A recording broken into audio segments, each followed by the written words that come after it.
এমনি আমিনুল ইসলাম জানতে চেয়েছেন, স্ত্রীকে তালাক দিয়ে তওবা করে সংসার করলে গুনাহ হবে? না, স্ত্রীকে তালাক দিলে তওবা করার সুযোগ নেই। তালাক যদি প্রত্যাহারযোগ্য হয় তাহলে তালাককে প্রত্যাহার করে পুনরায় সংসার করতে পারবেন। যেমন এক তালাক দিলেন তাহলে পুনরায় সংসার করতে পারেন, দ্বিতীয় তালাক দিলেন তাও পুনরায় সংসার করতে পারেন, তিনটা তালাক হয়ে গেলে আর স্ত্রীকে নিয়ে সংসার করার কোনো সুযোগ নেই।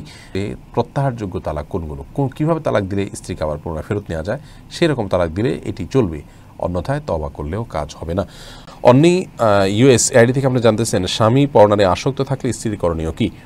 স্বামী যদি পরনারে আসক্ত হন, আল্লাহ মাফ করুন, এই রোগটি এখন ভয়াবহ আকার ধারণ করেছে, তাহলে স্ত্রীর প্রথম করণীয় হলো স্বামীকে পরনারে আসক্তি থেকে বাঁচানোর জন্য তার ভিতরে তাকওয়া জাগ্রত করা, আল্লাহর ভয় জাগ্রত করা, কাউন্সেলিং করা, তাকে বোঝানো, চোখের পানি দিয়ে, আন্তরিকতা দিয়ে, ভালোবাসা দিয়ে তাকে বোঝানো উচিত। নিজে না পারলে অন্য যাদেরকে দিয়ে বোঝালে আল্লাহর ভয় তার ভিতরে জাগ্রত করা যাবে, তাকওয়া জাগ্রত করা যাবে, সেই চেষ্টা তার অব্যাহত রাখা উচিত, দাওয়াতি কাজ চালানো উচিত।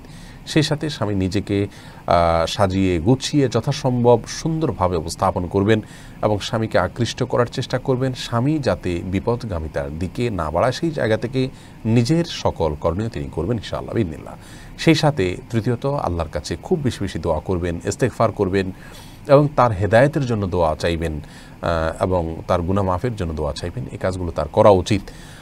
যদি কোনো স্বামীকে ফোর্স করার সুযোগ থাকে তাহলে সেখানে ফোর্সও করবেন এবং সেই ফোর্স করতে গিয়ে যদি তার প্রতি অন্য কাউকে দিয়ে ফোর্স করাতে গিয়ে যদি তারপরে প্রেশার দেওয়া হয় এবং সে প্রেশার দেওয়ার মাধ্যমে সে যদি অন্যায় থেকে ফিরে আসে তাহলে সেটাও জায়েজ আছে, কোনো অসুবিধা নেই, কারণ অন্যায় কাজ থেকে, হারাম কাজ থেকে বাঁচানোর জন্য সেই কাজটি করা।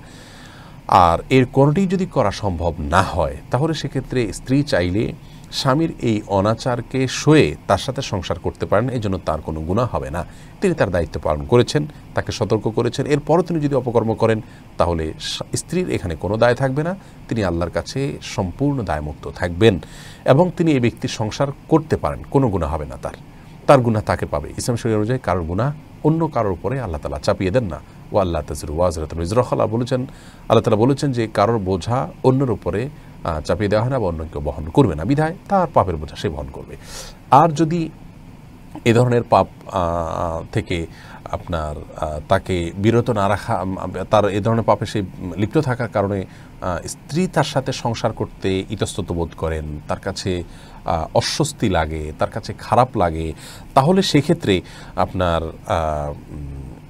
এরকম স্বামীর ঘর তিনি করলেন না, তার থেকে তালাক চাইলেন, সে অধিকারও তার আছে, তিনি চাইলে তার থেকে বিচ্ছেদ চেয়ে নিতে পারেন, আর চাইলে তিনি থাকতেও পারেন। ইশাদ জাহান রাবু আপনি জানতে চেয়েছেন, বাড়িতে এমন পুরাতন কোরআন থাকলে যেটা পড়ার অনুপযোগী সেটা কি করব? কোরআন যদি পড়ার অনুপযোগী হয় সেই কোরআনকে আপনি চাইলে মাটিতে দাফন করে রাখতে পারেন এমন কোনো জায়গা যেখানে কোরআন অসম্মান হবে না। ধরুন কবরস্থানে কোনো একটা জায়গাটা গর্ত করে আপনি পুঁতে রাখলেন, আস্তে আস্তে মাটির সাথে মিশে শেষ হয়ে গেল। আপনি চাইলে সেটাকে পানিতে ফেলে দিতে পারেন, এমন কোনো পানিতে যেখানে কোরআনের সরাসরি অসম্মান হওয়ার সম্ভাবনা কম থাকে।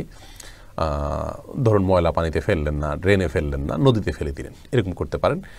আর কোরআন যদি ব্যবহার অনুপযোগী সেটাকে পুড়িয়ে ফেলারও সুযোগ আছে। এখন পুড়িয়ে ফেলাটা আমাদের দেশে একটু জটিল, কারণ আমাদের দেশে মানুষ কোরআন সাধারণত কোনো কিছুর প্রতি বিতৃষ্ণ হলে রিয়্যাক্ট করে কোরআন পড়ে থাকে। তো সেই জায়গা থেকে পুড়ে ফেললে আপনার পুড়ে ফেলাটা আমাদের সামাজিকভাবে পুড়ে ফেলাটা মানে হলো তার প্রতি বিতৃষ্ণ ভাব প্রকাশ করা, ক্ষোভের প্রকাশ করা। সেই জায়গা থেকে এটা না করা উচিত, কারণ কেউ সেখান থেকে ভুল বুঝতে পারেন। কিন্তু যদি কেউ দেখবেন না, কেউ ভুল বোঝার আশঙ্কা না থাকে, তাহলে বিভিন্ন সালাফ থেকে এরকম এটাকে পুড়ে ছাইগুলোকে দাফন করে ফেলানোর বিষয়টি বর্ণিত আছে, কারণ এখানে ইন্নামাল আমালু বিন্নিয়াত, উদ্দেশ্য তো আসলে ক্ষোভ প্রকাশ নয়, উদ্দেশ্য হলো এটা যাতে অসম্মানজনকভাবে না থাকে, এই জন্য এটাকে একটা সুন্দর পরিসমাপ্তির দিকে নিয়ে যাওয়া। সেই জায়গা থেকে এটাও জায়েজ আছে। কিন্তু ওই যে আগেই বললাম যে আমাদের সামাজিক প্রেক্ষাপটকে মাথায় রেখে বা বর্তমান পৃথিবীতে মানুষ ক্ষোভের চোটে আগুনে পুড়ে ফেলে, সেই জায়গা থেকে আগুনে পুড়ে ফেলা উচিত নয়। কিন্তু এমনি কোরআন হাদিসে কোথাও এটা ডাইরেক্ট আগুনে পড়তে নিষেধ করা হয়নি। তারপরে এটাকে অ্যাভয়েড করে আমরা বিকল্প যেগুলো আছে মাটির নিচে, পানিতে, সেগুলোতে অবলম্বন করাই হলো বেশি উচিত এবং ভালো আমাদের জন্য অন্তত। নাহিদুল ইসলাম পলাশ জানতে চেয়েছেন, আমি স্টুডেন্ট, পড়াশোনা করে রাত 11টার দিকে তাহাজ্জুদের নামাজ পড়া যাবে কিনা? জি ভাই, তাহাজ্জুদের নামাজ মূলত এশার নামাজের পর আমরা চাইলে সালাম ফেরানোর পরে আমরা পড়তে পারি, এই সুযোগ রয়েছে। এবং এশার ফরজ নামাজের পরে সুন্নত পড়ার পরে আমরা দুই রাকাত করে তাহাজ্জুদের নিয়তে পড়ে তারপরে আমরা বিতির পড়ে আমরা ঘুমিয়ে পড়ব। এশার নামাজের পরে শোয়ার আগ দিয়ে যদি আমরা এটি করি সেটা আরও বেশি উত্তম, আরও বেশি ভালো। তাহাজ্জুদ বা কিয়ামুল লাইল এটি এশা নামাজের পর থেকেই করা যায়। যদিও ভোর রাতে ঘুম থেকে উঠে করলে সেটা বেশি উত্তম, কারণ তাহাজ্জুদ শব্দের অর্থটি আসলে ঘুম থেকে উঠে করা। কিন্তু তাহাজ্জুদের যে সওয়াব, ভোর রাতে নামাজের যে সওয়াব বা আপনার রাত জেগে নামাজের যে সওয়াব, সেটি পাওয়ার জন্য আলহামদুলিল্লাহ রাত 11টার সময় শোয়ার সময় যদি আপনি নামাজ পড়ে শোন, তাহলেও এটির মাধ্যমে আপনি সওয়াব পেতে পারেন। সোহাগ মণ্ডল জানতে চেয়েছেন, পরিবারের একের পর এক বিপদ লেগে থাকে, এ থেকে মুক্তির উপায় কি? বিপদ থেকে মুক্তির জন্য প্রথম কথা হলো পরিবারের মধ্যে কোনো আল্লাহর নাফরমানি হচ্ছে কিনা, অবাধ্যতা চলছে কিনা, ইভেন কোনো ছবি, কোনো প্রিন্টেড কোনো ছবি কোনো কার্টুন কাগজে পড়ে আছে কিনা, এগুলো সবগুলো একত্র করে ফেলে দেওয়া উচিত, বাসায় এগুলো রাখা উচিত, কোনো ছবি টাঙিয়ে রাখা উচিত নয়। রহমতের ফেরেশতা আসার পথে যে বাধা আছে সে বাধাগুলো দূর করা উচিত। পিস টিভিতে আমাদের একটি ধারাবাহিক আলোচনা ছিল যেসব কারণে ঘরে রহমতের ফেরেশতা আসেন না, সেই কারণগুলো থেকে আপনার কি যেন বলে নিজেদের বাসা বাড়িকে মুক্ত করা দরকার। তাহলে সেক্ষেত্রে ইনশাআল্লাহ বিদিনা অনেকখানি আমরা রক্ষা পেতে পারবো। সেই সাথে সবাই তাকওয়া অবলম্বন করা উচিত। আর বিপদ আপদ দূরের জন্য কমন যে আমলগুলো আছে, যেমন দুরূদ বেশি বেশি করে পাঠ করা, ইস্তেগফার বেশি বেশি করে পাঠ করা, দোয়া ইউনুস লা ইলাহা ইল্লা আনতা সুবহানাকা ইন্নী কুনতু মিনাজ জালিমিন বেশি পাঠ করা, এগুলো করা উচিত। দান সাদকা যতটুকু সাধ্য আছে ততটুকু করা উচিত। আল্লাহ তাআলা হেফাজত করুন। এরপরেও যদি বিপদ না যায়, তাহলে এই বিপদে সবর করার মাধ্যমে নিজের আখিরাতকে বিল্ড আপ করার চেষ্টা করা উচিত। আল্লাহ তাআলা আমাদেরকে তৌফিক দান করুন। তাসলিম, আপনি জানতে চেয়েছেন, মৃত সন্তানকে কি মা কোলে নিতে পারবেন? অনেকেই বলে মা মৃত সন্তানকে কোলে নিতে পারবেন না। না, মা মৃত সন্তানকে কোলে নিতে পারবেন না এমন কোনো কথা নেই, অবশ্যই নিতে পারবেন। যদি কেউ এটা বলে থাকেন তাহলে এটা সম্পূর্ণ কুসংস্কার।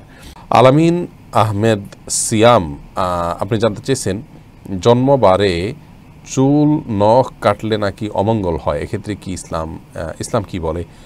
না, এরকম কোনো কথা নেই যে যেদিন জন্ম হয়েছে আমাদের ওই দিনে আমাদের চুল নখ কাটলে অমঙ্গল হয়। এগুলো কুসংস্কার এবং শিরপূর্ণ বিশ্বাস, ইমানের জন্য ক্ষতিকর। এমনি মনির হোসেন জানতে চেয়েছেন, সতর বের হলে অজু ভাঙবে কি না? না, সতর বের হলে অজু ভাঙবে না, তার সাথে অজুর কোনো সম্পর্ক নেই। কিন্তু একজন ইমানদার হিসাবে আমাদের উচিত হলো আমাদের যথাসম্ভব সতর ঢেকে নিজেকে আপনার কি বলে এটাকে শালীনতার ভিতরে রাখা, শ্লীলতার ভিতরে রাখা এবং ভদ্র মানুষদের মধ্যে থাকা এবং লজ্জাশীলতার ভিতরে থাকা, যার কারণে এটা উচিত না। কিন্তু অজু করতে কেউ যদি হাঁটুর কাপড় উঠে যায়, অজু ভঙ্গ হবে না এবং অনিচ্ছাকৃত হয়ে গেলে এটাকে সরা নেবে, কোনো অসুবিধা নেই।